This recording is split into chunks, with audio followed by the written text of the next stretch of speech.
But I think just touching on the stadium, I think it is an important point. Like I know when the Scarlets were doing well a couple of seasons ago, they would get big crowds in there, and it's just nice to see rugby played in a purpose-built stadium for rugby. Like I think it can be frustrating sometimes watching teams play, like especially the Lions.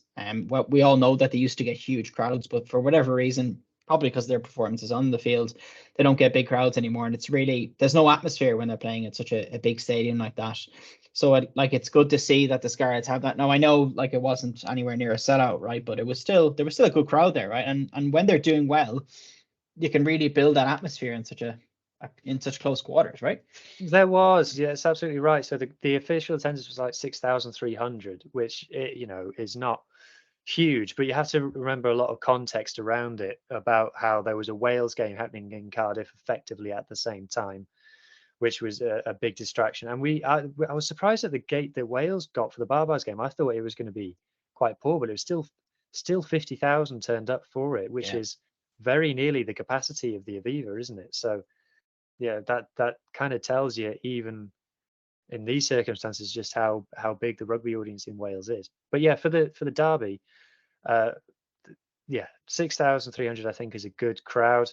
You have to remember people are a bit rugby fatigued as well Yeah. after the World Cup. And if you've spent, someone challenged me on Twitter when I pointed that out, and they're like, "Oh, surely people should be more into rugby now because of the World Cup." And I'm like, well, say you're the only rugby watcher in your household, and you've explained to your family or your other half, whoever it is, why you've got to watch 4 rugby matches a weekend for 2 months, and then you just go, "Oh, that's finished now. I'm just going to head out and go to a rugby match now."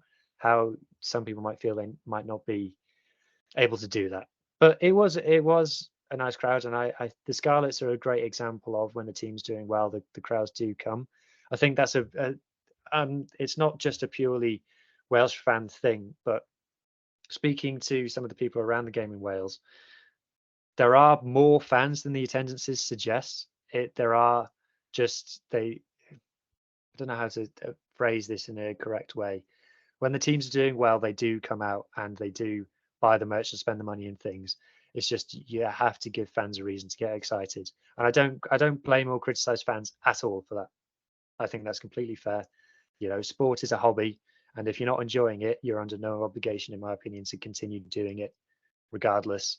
That spending money, particularly on fuel and things. So, but yeah, it was a nice experience, and it was good for me to be there and take it in. And just on those attendance figures, for me, it was such a strange scenario this weekend with the Ospreys taking on the Sharks in London, the Welsh national team playing the Babas, and then there was still a derby game between the Scarlets, obviously, and Cardiff. But yeah, I'm just kind of, I guess my question is just in terms of those attendance figures. There was a lot of controversy over the Sharks figure. Apparently, there were some suggestions that it was quite a big figure, but then anybody at the game certainly said that the figures are way off. Do you know if they're including season ticket holders in those attendance figures still? I know that was definitely a thing um with the URC when it was in its previous iterations or whatever. But I don't know do you have any idea if season ticket So, holders are still factored into those figures? so I've heard people say that yes, match day attendances do include season ticket holders, whether they turn up or not. Apparently, that's what Rodney Parade still do. I don't know whether that's what everywhere still does. I don't know whether this game would be an exception because although it was an Ospreys home game, it wasn't in Swansea. So Yeah. to just count the season ticket holders. So Twickenham Stoop, I think the capacity is about 15,000, and apparently the attendance was 7,100, which Yeah, looked I think that's about what. right for what you could see on telly. Mm. I did have a very quick exchange with a Sharks fan on Twitter, and he said it was a great night out.